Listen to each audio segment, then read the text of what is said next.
to support from across the House for this bill once introduced. Question number 9, the Honourable David Cunliffe. Thank you, Mr Speaker. To the Minister of Economic Development. Now, order. I've just in one breath admonished members of the Labour Party for making unnecessary interjection before a minister had opened their mouth, and now I've called a member to ask a question and the National Party is interjecting before he's even started to ask his question. That's not courteous. The Honourable David Cunliffe. Thank you, Mr Speaker. To the Minister of Economic Development, what was the level of unemployment forecast for 2013 and 2014 in the downside scenario of Budget 2012, and what is the level of unemployment for 2013 and 2014 as forecast by the Ministry of Building, Innovation and Employment last week? The Honourable Stephen Joyce. Mr Speaker, I think the member means the Ministry of Business, Innovation and Employment. The answer is 6% and 5.7% and 6.2% and 5.9%. There are in fact a range of forecasts from different government agencies. Treasury's main forecast is for 5.7 and 5.2%, and the Reserve Bank's current forecast is for 5.5% and 4.8%. I'm sure that somewhere within that range of numbers will be the right answer when it comes to pass. The Honourable David Cunliffe. Speaker, to the Minister, how many jobs were lost in the June 2012 quarter to the nearest 1,000? The Honourable Stephen Joyce. Mr Speaker, I don't have that number on me. There was a slight decline, but over the last year there has been a very significant increase in the number of jobs, and there's no doubt about it, it's a dynamic market at the moment. We're currently seeing around 250,000 jobs created every year and slightly less than that being lost every year. Point of order, the Honourable David Cunliffe. Mr Speaker, the question, as you'll appreciate, was a very straight and direct one. It followed directly from the primary question. The question was about how many jobs were lost, not how many jobs were created. Perhaps the Minister could answer if it was to the nearest 10,000. No, order. The Minister said he simply didn't have that information, and there's nothing to speaking to about that. The Honourable David Cunliffe, supplementary question. Mr Speaker, to the Minister, what discussions did he have with Norske Skog prior to its decision to halve production at its Kawerau newsprint mill with the loss of 100 jobs? And did he offer any form of government assistance, as the Australian government has done? And if not, why not? The Honourable Stephen Joyce. Mr Speaker, I was briefed by Norske Skog at their Kawerau operations as part of one of my many regional visits around the country. They did not seek any government assistance. They made it clear that they were contemplating this change, which they then subsequently, very shortly later, that announced the first time. And Mr Speaker, the answer is to the question, did we offer an additional subsidy to retain the newsprint production? The answer is no. The member may or may not be aware that the newsprint industry is in decline. What we are working with Norske Skog is on development opportunities for their geothermal and wood resources in other industries. The Honourable David Cunliffe.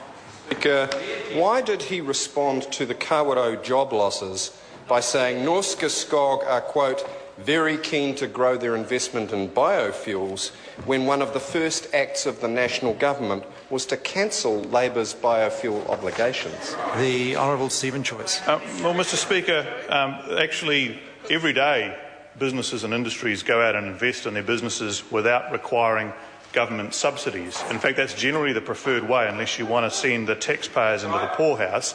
We do try and seek to assist where we can in the research and development space, but just running biofuel subsidies for the sake of it means that you develop an industry that wasn't otherwise economic. Now, these people believe that their industry can be economic, and I encourage them to do so.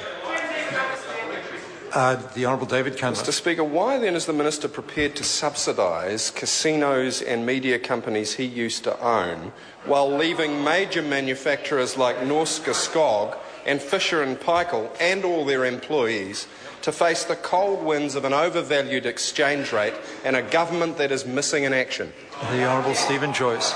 Mr Speaker, there's about 6 questions in there for me, but let me address 1 and 2. Firstly, we're not seeking to subsidise casinos. We are seeking to set up a conference centre in Auckland exactly the same as the previous government did.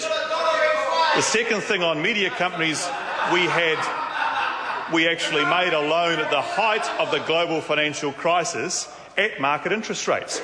And in relation to the overvalued exchange rate, Mr Speaker, if the member is advocating following Mr Wally's advice and dropping the New Zealand exchange rate by 25% and seeking to actually reduce New Zealanders' standard of living and purchasing power by the same margin, he should just come out and say so. The Honourable David Cunliffe. Mr Speaker, does he stand by his statements that John Whittaker, CEO of respected Dunedin exporter Farah Engineering, quote, really does need to go and have a look around and is, quote, ungracious?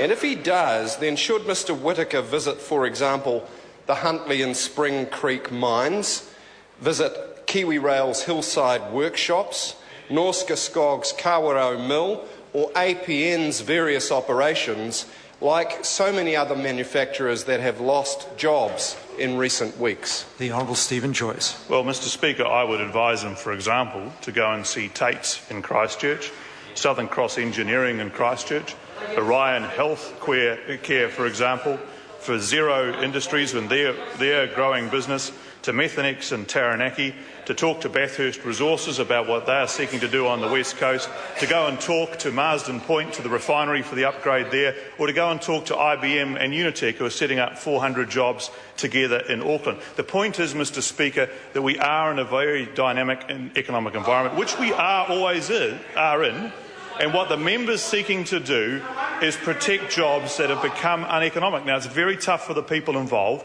but fundamentally the newsprint industry is going slowly out of business over time with things like iPads and iPhones. I appreciate that the member wants to prop up declining industries. We don't think that's the way to go. Louise Upston.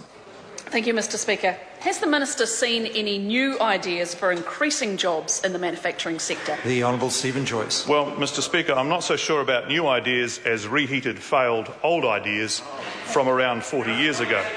I have seen a proposal from a Mr Wally of the NZMEA to somehow bet against the world markets with taxpayers' funds and seek to devalue the New Zealand dollar by roughly 25%. That would reduce the purchasing power of every New Zealander by around 25%. That would increase food prices, fuel prices and the cost of living by around the same margin and massively widen the income gap with Australia as a result of a 58-cent exchange rate against the Australian dollar. Now, if the members of the opposition want to sign up to that prescription, then it's over to them, but I can't think of a more destructive economic policy for this country. The Honourable Damien O'Connor. Supplementary, Mr Speaker.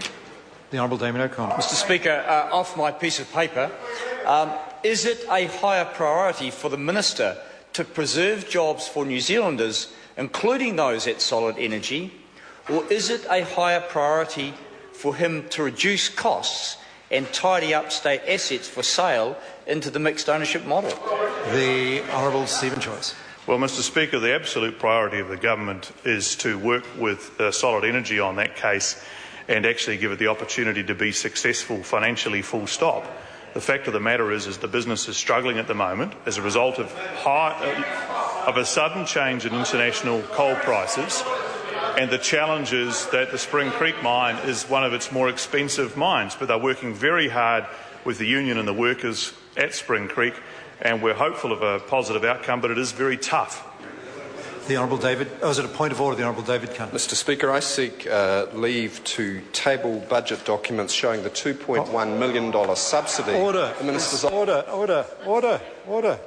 The member knows that we don't seek leave to table budget documents that are available to all members of the House.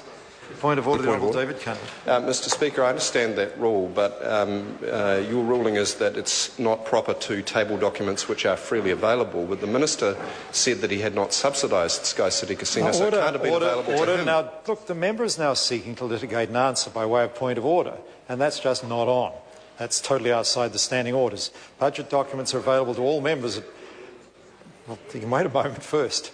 The Honourable David Cunliffe, point of order. Mr Speaker, I seek leave to table a document compiled by the Parliamentary Library which tabulates 4,188 recent job losses at workplaces including Canterbury's Design Line International, Yarrow's, Colorado Group, Pumpkin Patch, Kiwi Rail, Hurlstone Earth-Moving, Pacific Aerospace, Eternal Leavers sought to table that document. Is there any objection? Tangaway Mill, Housing Order. New Zealand. The House has got a sufficient guide to what the document is. Is there any objection to that document being tabled?